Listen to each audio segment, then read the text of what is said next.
이 시간 이 본문 말씀을 의지해서 우연과 성실의 만남, 우연과 성실의 만남이라는 제목의 말씀을 나누겠습니다.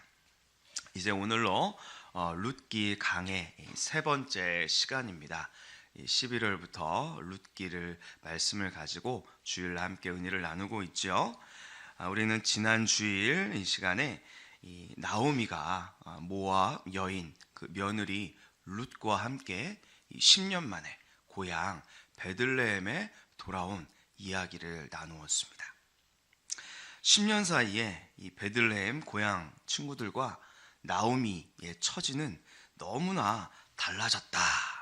그런 이야기를 했었죠. 아마 나오미의 마음에는 다음과 같은 생각이 들었을 것입니다. 나는 과부인데 너희들은 남편이 있구나. 나는 아들이 둘 다 먼 모압 땅에서 객사했는데 너희들은 아들이 있구나. 나는 빈손으로 돌아왔는데 너희들은 참 부유하구나. 나는 땅이 없는데 너희들에게는 여전히 땅이 있구나. 나는 없는데 너희들은 있구나. 아마 이런 참 마음에 씁쓸한 그러한 생각이 있었을 거예요. 그래서 무척이나 그녀는 하나님이 원망스러웠습니다. 자신의 처지를 한탄했습니다. 마찬가지로 이 시어머니를 따라서 외국에서 이렇게 이스라엘로 동행한 이 며느리 룻도 삶이 팍팍하기는 마찬가지였어요. 아무도 자신을 제대로 주목하지 않았죠. 그저 콕 집어서 모압 여인이라고 부르면서 외국인이라는 신분을 확인시켜 주었습니다. 보리들녘으로 나가면 이 추수의 풍요로움이 가득한데 이상하게도 나오미와 룻의 이 집에는 굉장히 황량한 그러한 분위기가 가득했습니다. 몸의 배고픔보다 마음의 쓸쓸함이 더욱 아픈 이러한 추수의 계절을 보내고 있었습니다. 이렇게 시어머니 나오미가 며칠째 꼼짝도 하지 않고 집에서 있었어요. 그래서 어느덧 양식이 거의 다 떨어졌습니다. 그래서 룻이 하는 수 없이 어머니에게 이렇게 말을 합니다. 2절 새번역 성경에 보니까 이렇게 번역합니다. 어머니, 제가 밭에 나가볼까 합니다. 혹시 저에게 잘 대하여 주는 사람을 만나면 그를 따라다니면서 떨어진 이삭을 줄까 합니다. 이렇게 룻이 어머니에게 나가서 이삭을 주워오겠다, 양식을 구해오겠다 이렇게 말을 합니다. 룻이 어떻게 보니까 가장이 된 것이죠. 외국인인 자신을 누가 제대로 대우해 줄까 염려스러웠지만 지금 너무나 이 급한 상황이었기 때문에 뭐라도 해야겠다는 생각에 시어머니의 허락을 구하였습니다. 이렇게 룻은 굉장히 굳은 의지와 적극성을 가지고 있는 그러한 아주 강인한 여인이었다라는 것을 우리가 엿볼 수 있죠. 나오미는 이 룻에 대해서 크게 기대하지는 않았습니다. 다만 이 며느리의 이 정성이 참 대견스럽게 느껴져서 그래, 네 뜻이 그렇다면 나가보아라 이렇게 허락을 해 주었습니다. 그렇게 룻이 집을 나섰습니다. 룻의 눈에 비친 이 베들레헴은 굉장히 이 가을 거지가 풍성한 그러한 활기가 넘치는 분위기였습니다. 온 동네 사람들, 청년들, 여인들이 막 농기구를 치고 다니면서 밭에 나가서 추수의 기쁨을 이렇게 누리고 있었습니다. 그런 와중에서 이 여인은 자기가 모압의 이방 여인이라는 사실을 인식을 하고 있었어요. 그래가지고 이 동네 중앙이 아니라 그 동네에서 조금 떨어진 이 변두리 밭으로 나갔습니다. 베들레헴에서 조금 떨어진 곳으로 나갔어요. 밭에서 일꾼들이 이 보리추수하다가 떨어진 이삭이라도 줍기 위해서 그녀가 나간 것이죠. 한 곳을 정하고 허리를 숙여서 밭에 떨어진 이삭을 이 바구니에 이렇게 하나씩 둘씩 주워 담기 시작을 했습니다. 룻 주변에는 룻 외에도 이삭을 줍는 다른 이 과부들이 많이 있었어요. 남편을 잃고 과부가 된 여인들, 스스로 이렇게 힘으로는 경제 활동을 할 수 없었던 그런 사회적 이 배경이었기 때문에, 환경이었기 때문에 여러 과부들 또 고아들이 나와가지고 밭에 떨어진 이삭을 바구니에 줍고 있었습니다. 그들이 옆에서 일하고 있는 낯선 웬 여인을 보더니 이렇게 묻는 것이었습니다. 당신은 처음 보는 분인데 누구십니까? 이렇게 묻는 거예요. 그러니까 이 룻이 말합니다. 저는 모압에서 저희 시어머니 나오미와 함께 돌아온 룻이라고 합니다. 이렇게 자기를 소개를 했습니다. 룻의 대답을 듣고 다른 과부들이 화가 났습니다. 왜냐하면 외국인이, 모압 여인이, 이방인이 자신들과 함께 이삭을 줍는 상황이 그다지 마음에 들지 않았던 것이죠. 그래서 추수 현장을 관리하는 사람에게 찾아가서 따집니다. 이들이 무슨 말을 하고 싶었던 것일까요? 여기서 우리는 이스라엘 이 율법에 나타난 이 규정에 대해서 잠시 살펴볼 필요가 있습니다. 레위기 19장에 이런 말씀이 있습니다. 9절과 10절에 제가 읽어드리겠습니다. 너희가 너희의 땅에서 곡식을 거둘 때에 너는 밭 모퉁이까지 다 거두지 말고 너의 떨어진 이삭도 줍지 말며 너의 포도원의 열매를 다 따지 말며 내 포도원에 떨어진 열매도 줍지 말고 가난한 사람과 거류민을 위하여 버려두라. 나는 너희의 하나님 여호와니라. 아멘. 하나님께서 추수의 때에 이 보리 또한 포도 열매를 따면서 떨어진 이삭과 열매들을 줍지 말라는 거예요. 또 이 모퉁이에 있는 곡식들도 따지 말라는 거예요. 왜입니까? 그들과 가운데 있는 과부들, 거류민들, 고아들을 위해서 그들을 배려해야 한다. 나는 너희의 하나님 여호와니라. 그들을 돌보는, 약자를 돌보는, 소외된 자와 함께하는 하나님이니라 말씀하고 있는 거예요. 그래서 이런 말씀을 따르자면은 이스라엘 사람이든 모압이든 이방 사람이든 누구나 이삭을 줄 수 있었던 것이죠. 그런 이유로 룻도 나왔던 것입니다. 그런데 이 다른 말씀에 보면은 또 이런 말씀도 있어요. 신명기 15장 3절에 보니까 이방인에게는 내가 독촉하려니와 너의 형제에게 구워준 것은 너의 손에서 면제하라. 이런 말씀이 있어요. 그러니까 채권자가 이 채무자를 대할 때 그 사람이, 채무자가 이방인이면은 독촉해도 되지만 너의 형제가 이스라엘 사람이면은 네가 면제해주고 좀 기다려줘야 된다. 이렇게 구별하는 그런 말씀이 나오는 것이죠. 또 신명기 23장 3절 보면 이런 말씀도 있습니다. 암몬 사람과 모압 사람, 암몬 사람과 모압 사람은 여호와의 총회에 들어오지 못하리니. 암몬과 모압 사람은 하나님의 이 집에 전혀 들어올 수 없다. 이렇게 하나님께서 딱 규정을 해 놓으셨어요. 절대 하나님 백성이 될 수 없다라는 것이죠. 그러니까 짐작하건대 이 이삭을 줍던 다른 이스라엘 사람들이 자기를 모압 사람이라고 소개한 룻에 대해서 어떤 생각을 가졌겠어요? 아니, 저 여인은 여호와의 총회에 10대까지 들어오지 못하는 이방 여인인데, 아니 어디 지금 우리가 여기 이 이스라엘 이 땅에 들어와 가지고 게다가 이삭을 줍는 것이냐. 굉장히 지금 불쾌한 거예요. 우리들과 똑같은 대우를 받는 이 상황에 대해서 불쾌한 것입니다. 과부라고 해서 다 똑같은 과부가 아니다. 그렇게 지금 생각을 하고 있는 것이죠. 모압 여인은 하나님의 백성이 아니라는 거예요. 게다가 이 현실적으로 봤을 때도 이 룻이 이삭을 주워가면은 내가 주워갈 몫이 줄어들잖아요, 그죠? 그래가지고 굉장히 지금 항의를 하고 있는 것이죠. 그래서 이 추수 현장을 지휘하던 이 관리가 이스라엘 과부들의 말이 듣고 일리가 있다라고 생각을 했습니다. 그래서 룻에게 말을 하죠. 여인이요, 이삭을 여기서 줍지 말고 다른 데 가서 좀 주십시오. 이렇게 명령을 하는 거예요. 룻이 굉장히 지금 거절을 당하고 있는 것입니다. 굉장한 이 거절감을 느꼈을 것입니다. 하지만 룻은 그냥 이대로 쫓겨날 수가 없었어요. 왜냐? 집에 누가 있습니까?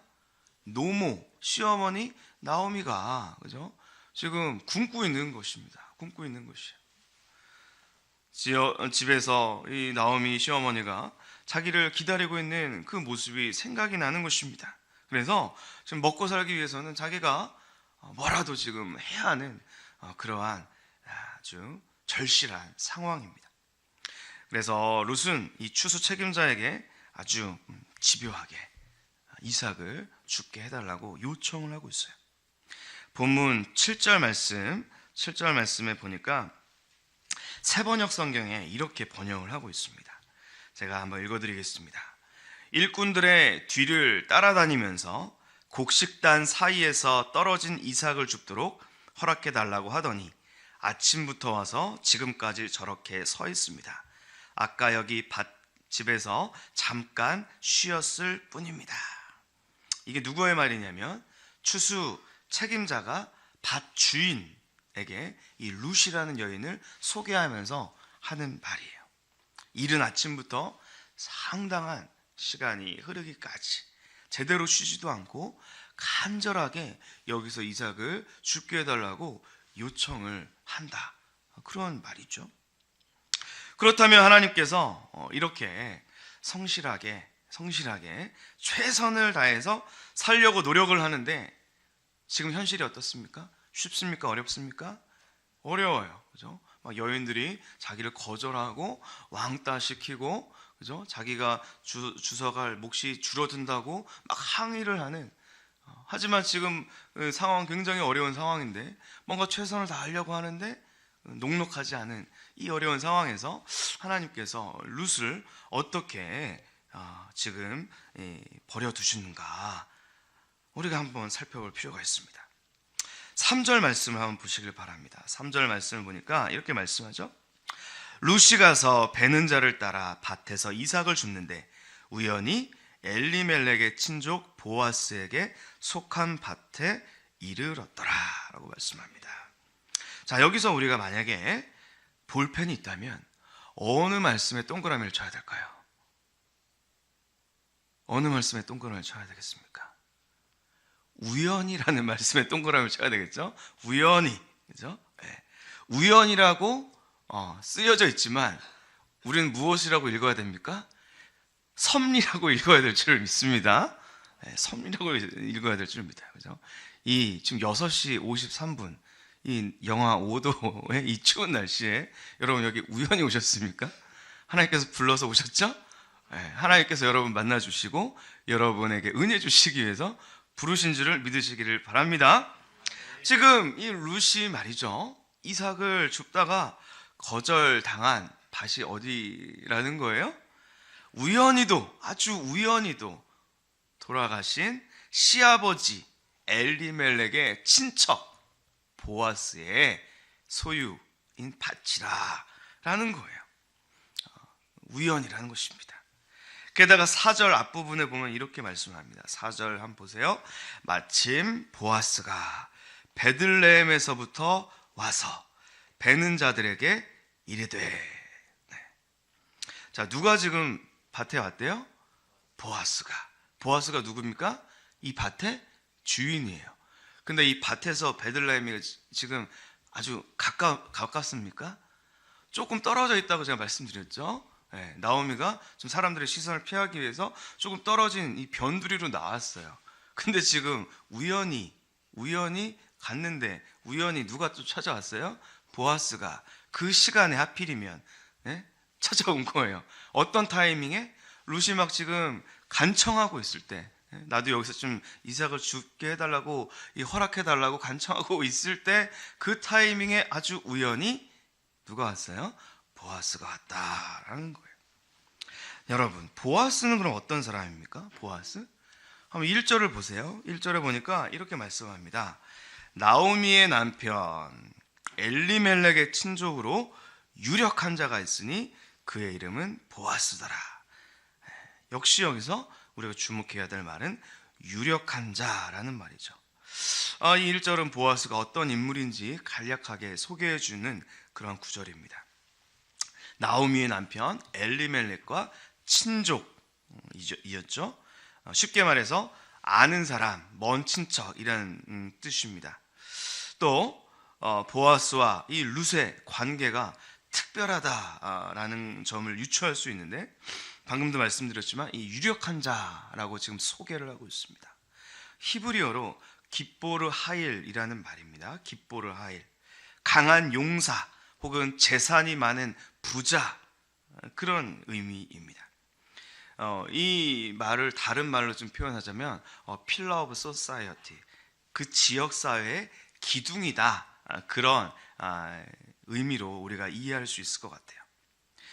열왕기상 7장 21절에 보면은 솔로몬의 성전에 두 기둥이 있었습니다. 그죠? 앞에 보면은 두 기둥이 있었는데 야긴과 보아스가 그 기둥의 이름이었죠.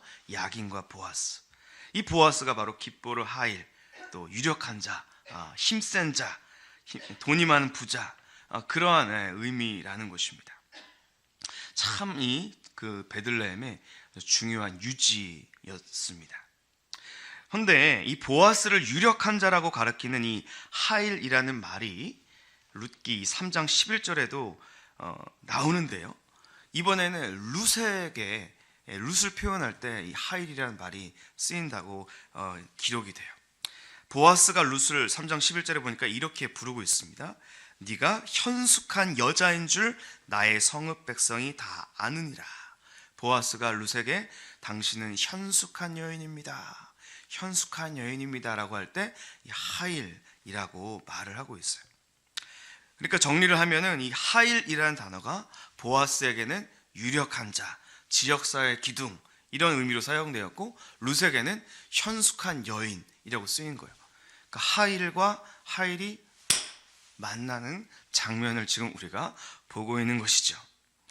우연히, 아주 우연히 지금 하일이 넘치는 사회의 기둥 같은 남성 보아스와 하일이 넘치는 현숙한 여인 이 룻이 우연히 지금 만나고 있는 것이죠. 자, 이게 무슨 말일까요? 우리가 예수님을 믿는 은혜가 바로 이렇다라는 것입니다. 우리가 세상에서 참 열심히 살다 보면 뜻하지 않게 어려움을 겪을 때가 많이 있습니다. 거절당할 때가 있습니다. 간절히 부탁을 해도 들어주지 않는 그러한 상황들, 문제들이, 해결되지 않은 문제들이 있다는 것이죠. 그렇게 우리가 어려운 상황을 만나서 마음이 낙심되고 절망하고 있을 때 우연히, 아주 우연히 유력한 분, 능력이 넘치는 용사, 세상을 떠받들고 계신 기둥 같은 분이신 예수님을 만나는 기회가 찾아온다는 것입니다. 이것은 우연이 아니라는 사실을 기억하시길 바랍니다. 우리의 관점에서 봤을 때 우연이지만 우리는 하나님의 섭리로 믿음으로 받아들여야 될 줄 믿습니다. 왜냐하면 이것이 하나님께서 우리의 삶 가운데 역사하고 계신 하나님의 계획이기 때문입니다. 세상에서 거절당하고 아파하고 있는 나를 주님께서 찾아오셔서 만져주시고 회복시켜 주시고 새롭게 해 주실 줄을 믿으시기를 바랍니다. 그리고 그 하나님이 새롭게 하시는 타이밍이 바로 지금 여러분이 하나님 앞에 예배드리고 있는 바로 이 순간, 이 시간인 줄 여러분 믿으시기를 바랍니다. 우리가 하나님 앞에 마음을 열고 성령 하나님, 지금 거절당하고 낙심하고 어려움 가운데 있는 나의 상황과 처지를 이 시간 주님 앞에 다 쏟아놓습니다. 주여 나를 불쌍히 여겨 주시옵소서. 주님의 강한 팔로 나의 상황과 모든 문제들을 해결하여 주시옵소서. 간구하며 기도하며 주의 이름 부르며 나아갈 때에 주님께서 반드시 우리를 찾아와 주셔서 기둥같이 우리의 삶을 붙들어 주시고 떠받쳐 주실 줄 믿으시기를 간절히 축복을 합니다. 룻과 보아스가 지금 만났습니다. 한 자리에 서 있습니다. 이제 다음 이야기가 어떻게 전개될 것인가? 그냥 둘이 아는 사람으로 그냥 남을 것인가? 아니면 이 특별한 관계로 발전할 것인가? 우리 주님께서는 우리가 주님과 아주 친밀한 특별한 관계로 발전해 나가기를 간절히 원하십니다. 예수 그리스도를 통해서 하나님께서 우리에게 예비하신 그 귀한 복과 그 귀한 은혜를 우리가 누리면서 무엇보다 가장 큰 복이 되신 하나님 그 자체를, 하나님과의 관계를 누리면서 우리가 하나님의 자녀로서 날마다 이 세상 속에서 승리하며 믿음으로 그 복을 누리며 살아가기를 간절히 원하신다는 것이죠. 세상에서 거절당하고 상처받은 우리를 하나님께서 결코 외면하지 않으시는 줄을 여러분 믿으시길 바랍니다. 그 주님의 은총이 우리 모두에게 임하시기를 간절히 축복합니다. 함께 기도하겠습니다. 사랑하는 하나님, 세상에서 참 열심히 살면서 최선을 다했는데 거절당하고 상처만 가득한 모습으로 주님께 이 시간 나아왔습니다. 주님과의 만남이 우연이 아닌 하나님의 계획이고 하나님의 사랑임을 믿습니다. 그 주님의 사랑의 부르심 앞에 하나님, 이 시간 우리의 마음을 열고 하나님의 말씀으로 돌아가게 하여 주시옵소서. 새롭게 하시는 그 주님의 은혜를 이 시간 우리 모두가 누릴 수 있도록 인도하여 주시옵소서. 주 예수님의 이름으로 기도합니다. 아멘.